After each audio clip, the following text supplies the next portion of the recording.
कि जब economic change हुआ तो क्लास इक्वेशन बदला। क्लास इक्वेशन बदला तो एक क्लास का डोमिनेंस गिरा, दूसरे क्लास का डोमिनेंस एस्टेब्लिश हुआ, जिसको तुम सोशल चेंज कर सकते हो।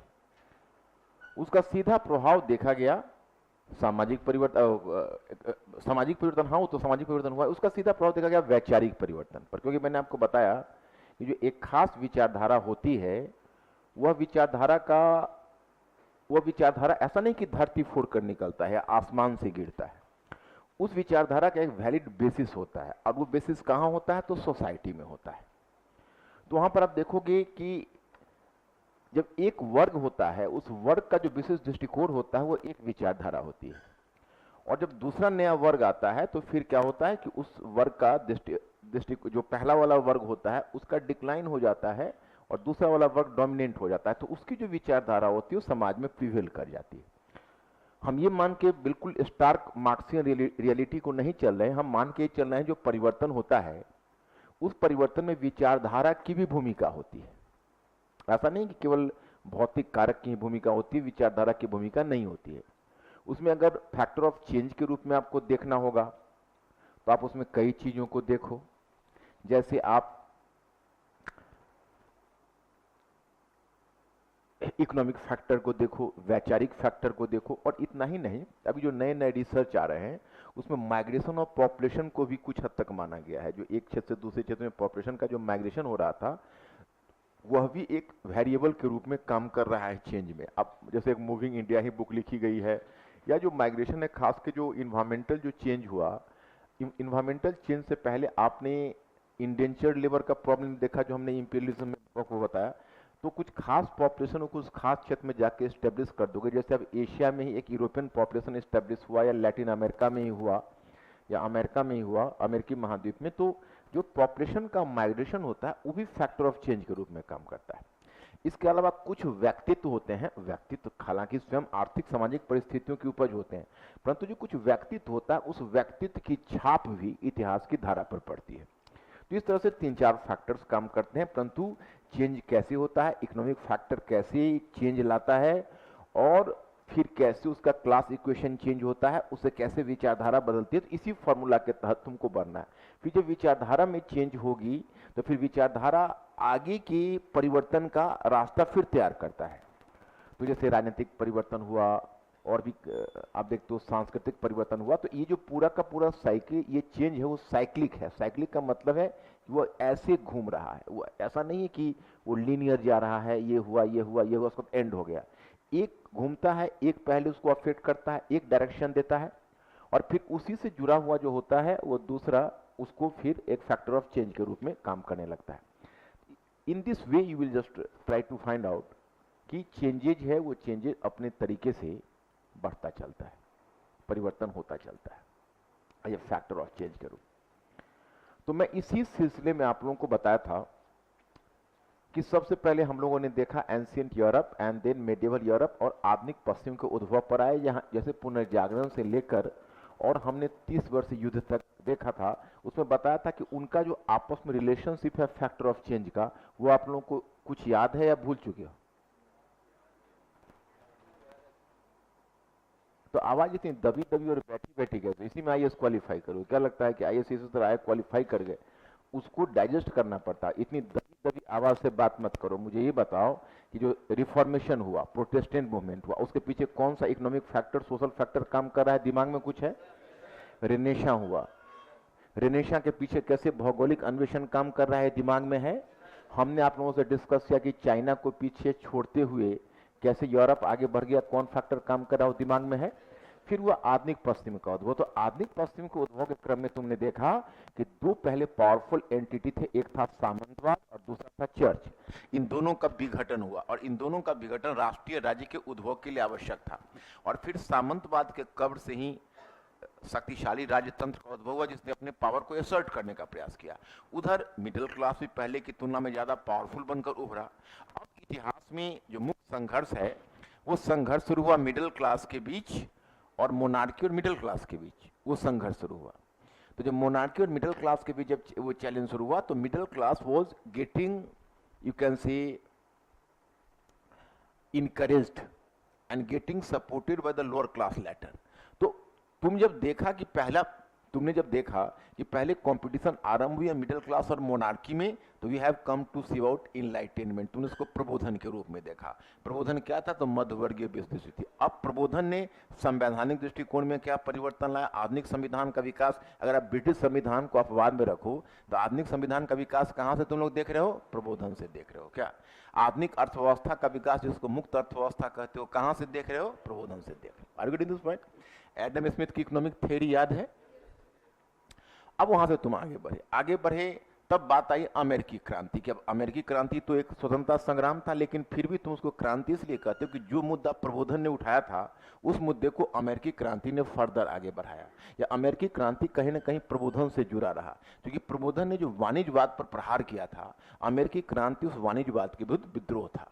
तो कहीं ना कहीं अमेरिकी क्रांति मिडिल क्लास के असेंडेंसी से जुड़ गया, और इसी का परिणाम है कि आगे यूरोप के मध्य वर्ग का समर्थन उस क्रांति को मिला, और फिर वो क्रांति आगे फ्रांस की क्रांति का भी प्रेरक बन गया, क्योंकि आइडियोलॉजिकली फ्रांस की क्रांति अमेरिकी क्रांति से जुड़ जाती है। लेकिन फ्रांस की क्रांति के मध्य तुमने क्या देखा कि अब जो एक लोअर क्लास इमर्ज होकर आया था, मतलब लोअर क्लास धीरे धीरे से, अमेरिकी क्रांति में तो लोअर क्लास ने सिर उठाया था, लेकिन मिडिल क्लास ने लोअर क्लास को आसानी से अपने अंतर्गत कर लिया था नेतृत्व में, सोशल इंजीनियरिंग। लेकिन जब तुम फ्रेंच रिवॉल्यूशन में आते हो तो वहां पर lower class force could not be subdued by the middle class. वहां पर लोअर क्लास थोड़ा ज्यादा आर्टिकुलेट हो गया। तो परिणाम हुआ कि क्रांति के मध्य जो हमने तुमको 4 स्टेज बताए, वो लोअर क्लास और मिडिल क्लास के रिलेशनशिप पर आधारित है। अब तुमने ओरिजेंटली यहां देखा, फिर वर्टिकल डाइव मारा कि फर्स्ट स्टेज में क्या चेंज हुआ, सेकेंड स्टेज में क्या चेंज हुआ, थर्ड स्टेज में कैसे मिडिल क्लास ने टेक ओवर किया, फोर्थ स्टेज में नेपोलियन बोनापार्ट ने क्रांति के चित्र को कैसे बदल दिया। अब जब तुम ओरिजेंटल डाइव मारते हो तो हम तुमसे उम्मीद करते हैं कि वर्टिकली अगर तुम क्लियर हो गए, तो अगर कोई वर्टिकल क्वेश्चन वो पूछ डाले, जैसे नेपोलियन ने यूरोप और फ्रांस के बीच सेतु का काम किया, या नेपोलियन ने पुराने फ्रांस और नए फ्रांस को जोड़ा, या नेपोलियन क्रांति का शिशु था परंतु क्रांति के आदर्शों को ही उलट दिया, या नेपोलियन का साम्राज्य अस्थायी सिद्ध हुआ परंतु उसके जो सुधार थे वो ग्रेनाइट पर रखे हुए थे। ये सारी चीजें, उसके बाद तुम फ्रांस की क्रांति की लीगेसी पूरे 19वीं सेंचुरी में देखते चले गए। 19वीं सेंचुरी में तुम, अभी मैं औद्योगिक क्रांति की चर्चा नहीं कर रहा हूं, हालांकि औद्योगिक क्रांति भी अर्ली 19वीं सेंचुरी से पहले वेस्टर्न यूरोप में फील्ड हुआ और 19वीं सेंचुरी के सेकेंड हाफ में मध्य यूरोप से लेकर पूर्वी यूरोप तक फैला। लेकिन जो औद्योगिक क्रांति अपना परिणाम लाएगा। लेकिन अभी हम 19वीं सेंचुरी में फ्रांस की क्रांति के साथ ही बढ़ रहे हैं। उसमें फैक्टर ऑफ चेंज के रूप में देखकर उदारवाद और राष्ट्रवाद, दो विचारधारा को देखा, जिससे लड़ना है यूरोप के पुराने नेताओं को वियना कांग्रेस में, और क्रांति के आदर्शों को दबाने के लिए उन्होंने क्या उपाय किया। वियना कांग्रेस का आयोजन किया, कंसर्ट ऑफ यूरोप की स्थापना की, मेटरनिक जैसा रिएक्शनरी आया, रूस में जार अलेक्जेंडर प्रथम था जो परिवर्तन के रूप में बाधा उपस्थित कर रहा था। इधर ब्रिटेन और फ्रांस का जो अप्रोच है, the approach was slightly liberal. उन दोनों का अप्रोच कैसे स्लाइटली लिबरल है। खैर एनीवे, फिर भी क्रांतियां हुई, 1830 की क्रांतियां हुई, फ्रांस से शुरू होकर यूरोप के अन्य क्षेत्रों में फैली, 1848 की क्रांतियां हुई, बदलाव आए। राष्ट्रवाद की विचारधारा को नहीं दबाया जा सका। पहले राष्ट्रवाद उदारवाद के रास्ते अपने लक्ष्य को प्राप्त करना चाहा, जब वह उसे प्राप्त नहीं हुआ तब वह राष्ट्रवाद सैन्यवाद की तरफ बढ़कर इटली और जर्मनी में सैनिक और कूटनीतिक उपायों का सहारा लेकर यूनिफिकेशन को संभव बनाया। 19वीं सेंचुरी में हमने फैक्टर के चार फैक्टर्स हमने चेंज के तुम्हें बताए थे। एक तो विचारधारा के तौर पर उदारवाद को ले लो, राष्ट्रवाद को ले लो, और तीसरा मैंने बताया था औद्योगिक क्रांति, क्योंकि औद्योगिक क्रांति तो शुरू हो चुकी है। तो औद्योगिक क्रांति अगर आर्थिक ढांचे में बदलाव लाता है तो राजनीतिक और सामाजिक ढांचे में बदलाव आना बहुत ही स्वाभाविक है, आप उन बदलावों को नहीं रोक सकते। और चौथे फैक्टर के रूप में हमने बताया क्रीमिया का युद्ध। हम इस डर से तुमसे नहीं पूछ रहे कि उसमें से बहुत लोगों का हाथ नहीं उठा हुआ होगा, और उसका हाथ मैं जरूर कटवा के फेंकवा दूंगा, इसलिए मैं पूछ नहीं रहा डर से क्वेश्चन, मैं मान के चल रहा हूं क्रीमिया का युद्ध। और क्रीमिया का युद्ध फैक्टर ऑफ चेंज के रूप में कैसे काम रहा है तुम लोगों के दिमाग में है, मान के चल रहे हैं, सही समझ रहे हैं। तो 4 के 4 factor the factor of change के रूप में काम कर रहे हैं। अब उसके बाद तुम्हारा हुआ क्या कि राष्ट्रवाद की शक्ति को नहीं रोका जा सका, इटली और जर्मनी का एकीकरण हुआ। फिर खरबूजे को देखकर ही खरबूजा रंग पकड़ता है, जहां इटली और जर्मनी यूनिफाइड हुआ तो राष्ट्रवाद की भावना तेजी से फैलने लगी। अब एक जो राष्ट्रवाद है वो तो जुड़ गया कहीं ना कहीं बाजार की खोज के साथ, साम्राज्यवाद का रूप ले लिया। वो भी तो राष्ट्रवाद, साम्राज्यवाद के अंदर राष्ट्रवाद भी तो छिपा हुआ है। जैसे तुमको देखो, अगर तुम्हारे में कॉन्सेप्चुअल क्लैरिटी रहेगी तो क्वेश्चन को कहीं भी वो मूव करा के पूछ सकते। देखो, दूसरे किसी विषय में बच्चों को वो क्लैरिटी नहीं आई होगी जो हिस्ट्री में तुमको हमने दिलवाया है, तो तुम हिस्ट्री में किसी तरीके से वो क्वेश्चन को पूछेंगे। फिर मैं एंशिएंट में आऊंगा तो एंशिएंट वाले में भी मैं तुमको उसी प्रकार से, मेडिवल तुम्हारा जो होगा उसी प्रकार से क्लियर होगा। तो हम उसमें कुछ बातें, देखो ज्ञान का कोई एंड नहीं है, जीवन भर पढ़ोगे तभी पढ़ने की जरूरत पड़ेगी, लेकिन यूपीएससी को क्वालिफाई करने के लिए जितना चाहिए उसे मोर देन तुमको हम दे रहे हैं। तुमको केवल उसको डाइजेस्ट करके ये कर लेना है। क्योंकि अब मान लो उसी में कोई अगर कहे कि भाई एमए में, तो वहां पर हिस्टोग्राफिकल की मात्रा थोड़ी बढ़ जाएगी, लेकिन तरीका तो यही होगा। इसलिए यूजीसी वाला भी जो बच्चा होता है क्लास करने के बाद क्यों क्वालिफाई कर जाता है, क्योंकि जब तक तुमको बेसिक मतलब अप्रोच नहीं डेवलप होगा चेंज का, तो हिस्ट्री पढ़ ही नहीं सकते। यूनिवर्सिटी वाले में क्या होता है, यूनिवर्सिटी वाले हम ये नहीं कहते हैं कि टीचर, लेकिन वो जिस तरीके से पढ़ाते हैं उसमें बच्चा हिस्ट्री सीख नहीं पाता है। वो पार्ट पार्ट में देखता रह जाता है। उसके लिए फ्रांस की क्रांति है तो फ्रांस की क्रांति, और रूस की क्रांति है तो रूस की क्रांति, और यहाँ पर तुमको क्वेश्चन पूछ देते हैं, समझ रहे हो कि नहीं, कि फ्रांस की क्रांति कम से कम आरंभिक अवस्था तक फ्रांस तक ही सीमित था, जबकि रूस की क्रांति का दृष्टिकोण आरंभ से ही ग्लोबल था। आर्गुमेंट इस पॉइंट में तो वो तो कंपेयर करके पूछ देते हैं, और वहां अपेक्षा करते हैं कि आप अपने दृष्टिकोण के अनुसार लिखिए। और यूनिवर्सिटी में तुम अपने दृष्टिकोण के अनुसार लिखोगे तो टीचर तुम्हारा मार्क्स नहीं काटेगा, यही गनीमत है, लेकिन देगा नहीं कुछ।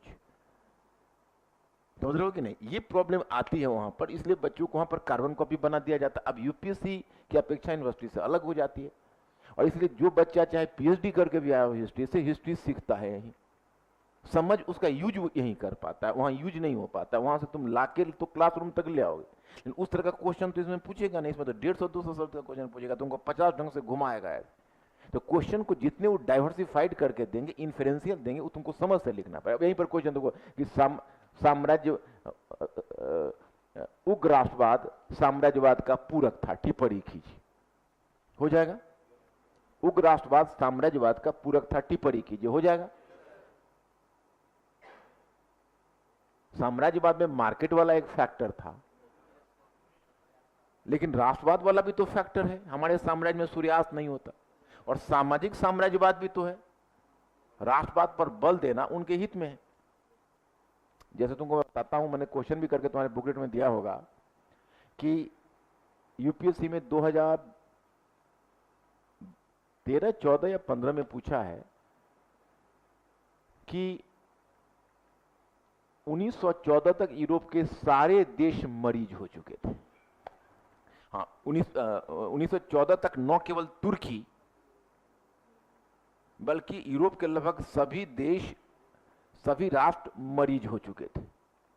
तो तुर्की तो मरीज हुआ तो समझ में आता है वहां पर कि भाई वहां पर जो अल्पसंख्यक समूह है उस स्वतंत्रता की मांग शुरू कर दिया था, और उधर उसका आर्थिक पतन भी हो गया था, तो स्वतंत्रता की मांग शुरू कर दी थी, और इधर शक्तियों के द्वारा उसके मामले में हस्तक्षेप किया जा रहा था। तो जब इतना कुछ हो रहा था तो जाहिर है कि तुर्की मरीज हो जाएगा, लेकिन यूरोप के बाकी देश क्यों मरीज हो रहे थे?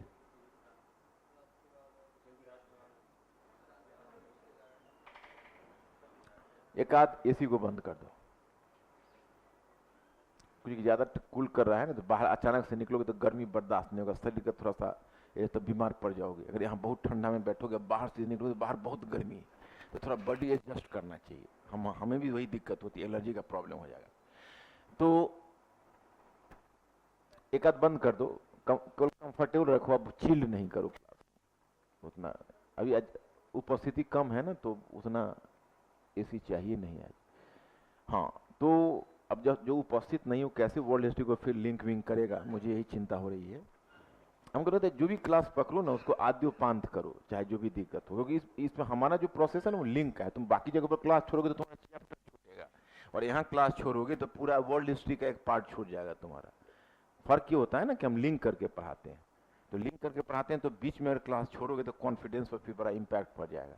अब देखो ना, आज की तारीख में पहली बार में तुम वर्ल्ड हिस्ट्री कितना जानने लगे हो, लिखने लगे हो, जानने लगे हो, समझने लगे हो, इसमें जिंदगी गुजर जाती है, नहीं हो पाता है। क्योंकि सीनियर से बात करके देखो, कहेंगे हम 5 वर्ष हैं और डिस्कस करिएगा चाहिए, तो जब टॉपिक पर आओगे ना तो तुमको पता चलेगा कि यूं ही थे, बस तू स्टडी का स्टूडेंट नहीं होना चाहिए, क्योंकि तुम लोगों को बड़ा सिस्टमेटिक और ढंग से मैं तैयार करवाता हूँ ना, तो इसलिए तुम लोग को ध्यान रखना है कि तुम, और इतना ही नहीं, अब इसका जीएस में तुम लोगों को इस्तेमाल करना है। हिस्ट्री से ही जीएस का गेट खुलेगा। अगर हेमंत सती होता तो मैं तुमसे कहलवा देता। हेमंत सती जीएस में कॉन्फिडेंस डेवलप किया, अच्छा मार्क्स जीएस में उसको आया था, हिस्ट्री के थ्रू ही किया था। तो हिस्ट्री के थ्रू करोगे, मैं कुछ कुछ क्लू तुमको दे दूंगा। जैसे मॉडर्न हिस्ट्री का एक मैटर तुम लोगों को दे दूंगा, जो कॉन्स्टिट्यूशन वाला मैंने पहला तैयार किया है, मॉडर्न का कॉन्टेम्पररी हिस्ट्री वाला। कॉन्टेम्पररी हिस्ट्री मैंने बताया नहीं था कि थोड़ा सा सोशल इश्यूज की तरफ, थोड़ा सा कॉन्स्टिट्यूशन मेकिंग की तरफ, थोड़ा इधर उधर थोड़ा ले जाऊंगा उसको, ताकि तुम्हारा जनरल स्टडीज में कंट्रीब्यूट हो। तो मैं तो जीएस वर्ल्ड के बच्चों के लिए तैयार करता हूँ ना, तो तुम लोगों को भी वो चीज़ अवेलेबल करवाएंगे। तो हमारा तैयार हो गया कॉन्स्टिट्यूशन वाला। उसमें मैंने कुछ वैलिड क्वेश्चन उठाए हैं, और उसको पढ़ने के बाद कोई अगर कॉन्स्टिट्यूशन की तैयारी करे ना, तो ज़्यादा कॉन्स्टिट्यूशन समझ में आएगा उसको। क्योंकि समस्या तो शुरू होती है कॉन्स्टिट्यूशन मेकिंग से ही ना, जब वो हो जाए तो फिर क्या दिक्कत है। तो तुम वहां पर चले आए साम्राज्यवाद पर, उग्र राष्ट्रवाद, वो सारा फैक्टर है, 19वीं सेंचुरी तक चले गए, और तब चले आए बाल्कन समस्या पर। बाल्कन समस्या लास्ट में तो आएगी, क्योंकि राष्ट्रवाद एक तरफ एकीकरण के मूवमेंट को भी जन्म दे रहा है, दूसरी तरफ विघटनकारी मूवमेंट को भी जन्म दे रहा है, जिसका शिकार ऑटोमन साम्राज्य हुआ। अब ऑटोमन साम्राज्य ने यूरोप के बाकी देश मरीज हो चुके थे। तो मरीज कब आदमी होता है पता है? मरीज तब होते हैं कि एक तो हमारे में कोई इंफेक्शन लग जाए, या कोई इस तरह का मतलब डिजीज का अटैक हो जाए, और दूसरी बात है कि उस डिजीज का निराकरण हमारे पास नहीं। तो 1914 दे रहा है, इसका मतलब है कहीं ना कहीं वो फर्स्ट वर्ल्ड वॉर से लिंक करना चाह रहा है। और यूरोप के सभी देश मरीज हो चुके थे। उसमें मेरे विचार से उसको सारे यूरोपीय देशों को तुम औद्योगिक क्रांति से जो ओवर प्रोडक्शन का प्रॉब्लम आया है उसको जोड़ो। समझ रहे हो मेरी बात को? तो सभी देश ओवर प्रोडक्शन और अंडर कंजम्पशन के शिकार हैं। मतलब कहने का अर्थ है कि पूंजीवादी व्यवस्था जो है उसमें धीरे धीरे क्या हो रहा है कि उस सबको आंतरिक रूप से विभाजित हो रहा है, और उसी समय समाजवाद और मार्क्सवाद का उत्थान हो रहा है। तो वो अपने समस्याओं से ध्यान हटाने के लिए बाहर की तरफ एग्रेसिव पॉलिसी की तरफ बढ़े, जिसको तुमने सामाजिक साम्राज्यवाद में देखा। समझ रहे हो कि नहीं? अब वो बढ़ रहे हैं, क्योंकि अगर वो नहीं बढ़ेंगे तो अपने यहाँ क्रांति हो जाएगी उनको। समझ रहे हो? तो जो बढ़ रहे हैं तो बाल्कन में उलझ रहे हैं और साम्राज्यवाद के मोर्चे पर उलझ रहे हैं, आपस में टकराहट हो रही है। और टकराहट हो रही, यह भी जान रहे हैं कि हम लोग युद्ध की तरफ, संघर्ष की तरफ बढ़ रहे हैं। कोई देश विड्रॉ नहीं कर सकता है पीछे, क्योंकि अगर पीछे विड्रॉ करेगा तो उसका घरेलू मोर्चे पर समस्या है, और अंत में इसका परिणाम होगा प्रथम विश्व युद्ध। मतलब प्रथम विश्व युद्ध की तरफ बढ़ रहे हैं, रो रहे हैं, लेकिन रोक नहीं पा रहे हैं। That's why they were sick man of Europe now. Link कर लोगे इसे? इस क्वेश्चन को सभी लोग ट्राई करना घर पर, कि 1914 तक यूरोप के सभी देश मरीज हो चुके थे। हाँ, 1914 तक न केवल तुर्की, बल्कि उसी में आर्थिक मंदी के बीच में लिख लोगे तो फिर उसके बीच में लिख लोगे तो फिर उसको ब्लॉक में लेना पड़ेगा।